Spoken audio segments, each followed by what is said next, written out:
I really gotta say this, even though I'm like literally shaking. I can't hold it in anymore. Nobody understands the power Beyonce has. Like, nobody. After she got with Jay, they made her high priestess in the Illuminati. Just like that.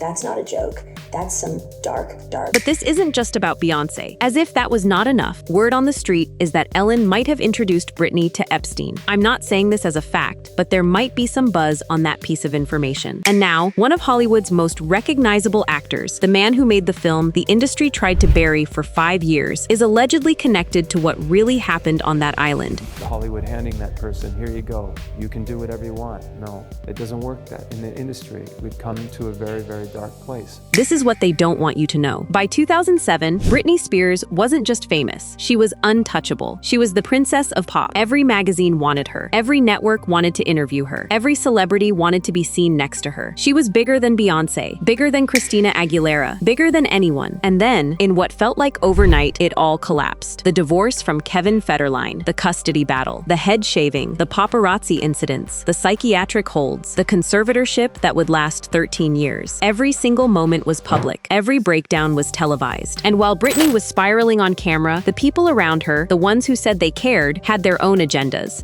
But now everyone is revisiting old videos and realizing that Beyonce was never really on Britney's side all those years. She simply just tried to make herself look better than Britney because, after all, Britney was a bigger star than Beyonce in the early 2000s. But Beyonce wasn't the only one circling Britney during her vulnerable years. There was another name, another presence, someone with a platform, someone with reach, someone who positioned herself as a friend while allegedly orchestrating something far darker. Ellen DeGeneres. Oh, you know what we should do?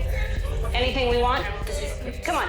Yeah, let's go. Are you serious? Yeah, let's go. On the surface, it looked like Ellen was just being Ellen. Playful, funny, relatable. But look closer at Britney's face in those moments. Look at her body language. She wasn't comfortable. She wasn't laughing along. She was being humiliated on national television by someone with massive power and reach. And that was just the beginning. Here's what nobody connected until recently. Ellen's name started appearing in Epstein's files. Not as an accuser, not as a victim, just there. In emails, in references, in the background of a publicist's note about seeing her at a party on St. Bart's. A Hollywood publicist named Peggy Siegel forwarded an email to Epstein referencing seeing DeGeneres dancing at a party on the island of St. Bart's. Her name also appears in an Apple News newsletter about allegations on her show that was sent to Epstein. St. Bart's, Epstein's island playground, where the powerful went when they wanted privacy, when they wanted to be away from cameras, when they wanted to operate without oversight. Now, the big question that nobody was asking publicly until recently: what if Ellen didn't just visit that island alone? Apparently, Beyonce's team might have reached out to Britney's team, and her team never got a reply. Which is weird, because I mean, it's Beyonce, even other celebrities want to meet her. But here is Britney has been rejecting Beyonce's offer. In 2023, Beyonce allegedly tried to reach out to Britney, tried to collaborate, tried to rebuild the narrative that she was a supporter. Britney rejected it. Because by then, Britney knew. Britney had seen the connections. And Britney wasn't playing along anymore. But by 2023, the damage was already done. The conservatorship had already stolen 13 years of her life. Her career had already been dismantled. Her agency had already been stripped away. All while Ellen smiled on daytime television and built an empire on the phrase, "Be kind." This is where Jim Caviezel enters the picture. In 2018, a film was made. A film about child trafficking. A film that cost $14.5 million to produce. A film that exposed the reality of what happens to children in the hands of predators. Sound of Freedom. Hollywood immediately tried to kill it. Sound of Freedom was finished in 2018. Budget, $14.5 million.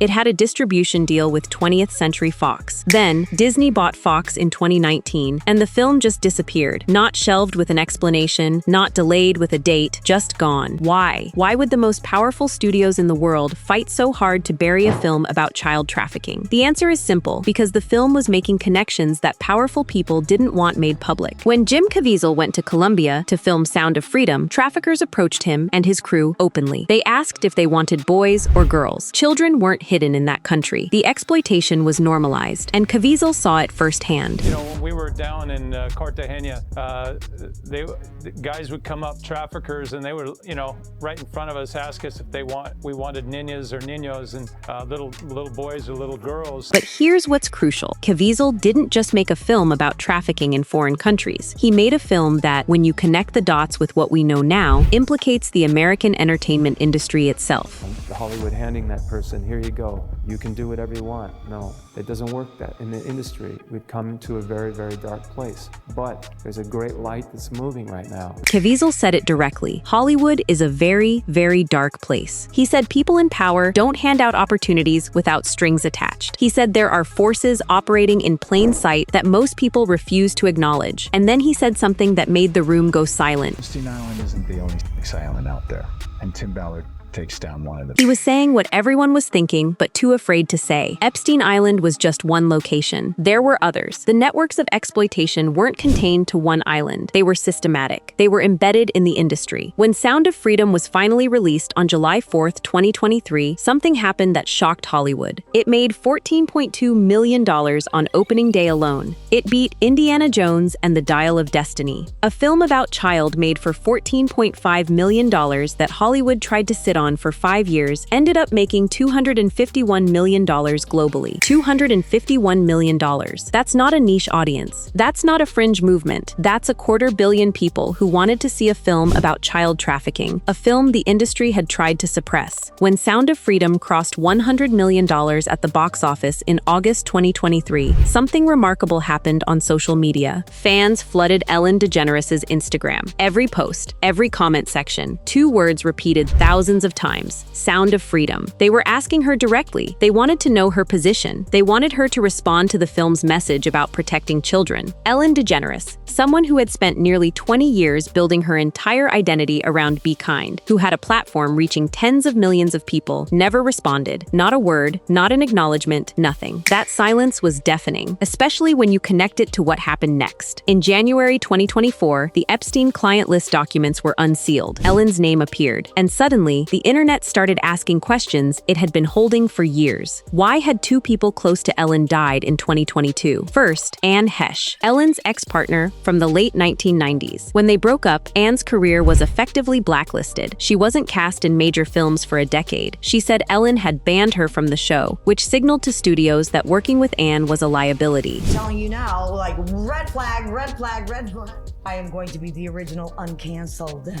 I am uncanceled today. I am finished with that. Anne Heche died in August 2022 after a car crash. Her death was ruled accidental, but the timing raised questions. Just months before, she had gone on a podcast and warned people about Ellen. She had said people were coming to her with stories about how Ellen had sabotaged careers. And then there was Twitch. Steven Twitch Boss was Ellen's DJ and executive producer. He was with the show for 9 years. In December 2022, just months after Anne's death and just before the Ellen show ended its final season, Twitch was found dead at a hotel in Los Angeles. His death was ruled a suicide. Steven Twitch Boss joined the Ellen DeGeneres show as a guest DJ in 2014. By 2020, he had been promoted to executive producer. Sources close to him told Page Six he had a hard time during the toxic workplace scandal caught between the institution he worked for and the allegations being made against it. The toxic workplace scandal at Ellen's show became public in 2020. 36 former employees came forward describing racist, fear-driven, and intimidating conditions. 3 executive producers were fired for inappropriate behavior, and Ellen apologized on camera. But Twitch was caught in the middle. He was close to Ellen, he was also part of the institution being exposed, and when the show ended, he couldn't handle it. Or at least, that's the official story. In December 2022, Allison realized he had left their home without his car. Police found him dead at a hotel in Los Angeles. He was 40 years old. The cause of death was ruled a suicide. 2 deaths, 2 people connected to Ellen, both in 2022, both within months of each other, both raising questions that the mainstream media refused to investigate further. Now, let's connect the dots that the industry has been desperately trying to keep separate. Britney Spears, 2007, mental breakdown, conservatorship, lost custody of her children, career sabotaged, life controlled by her father for 13 years. Who was there? Who had access to Britney during her most vulnerable moments? Ellen. Who was visiting Epstein's Island? Ellen. Who knew about the trafficking networks embedded in Hollywood? Jim Caviezel. Who made a film exposing child exploitation that Hollywood fought for 5 years to suppress? Jim Caviezel. Who has been saying for decades that Hollywood is full of predatory behavior? Mel Gibson, Caviezel's collaborator on Sound of Freedom. I had a whole bunch of weird paranoid suspicions about what the hell was going on because there was a lot of stuff I couldn't understand. Right. And nobody was really bothering to explain it to me. They don't.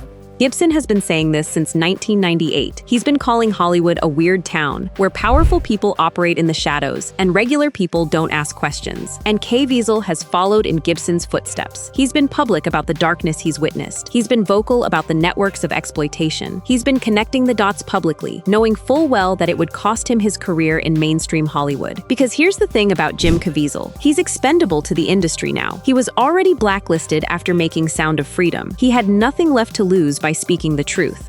By the time Angel Studios took the film, Caviezel had already been functionally shut out of major Hollywood roles for years.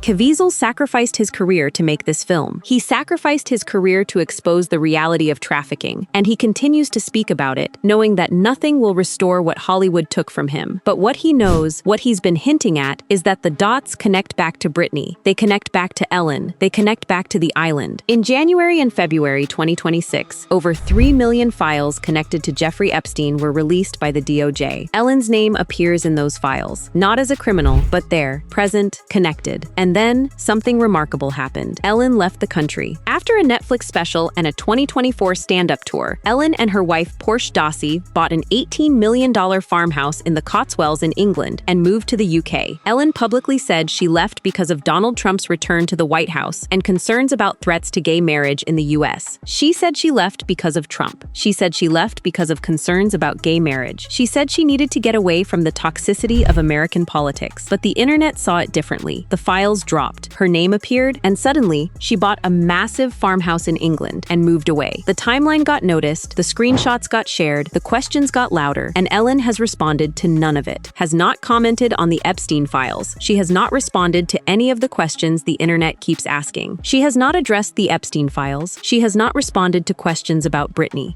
She has not acknowledged the accusations swirling around her. She has simply disappeared to England with her wife and her $18 million farmhouse. The woman who built her entire brand on Be Kind responded to the biggest questions of her life with complete silence. This is what Jim Caviezel knows. This is what the industry fought so hard to keep buried. This is what Sound of Freedom was really about. Not just exposing trafficking in foreign countries, but exposing the systems that protect predators in Hollywood itself. Britney Spears lost 13 years of her life. Her agency was stolen, her career was dismantled, and the people who enabled it, the people who participated in it, have walked away unpunished. But the dots are connected now, and the world is watching.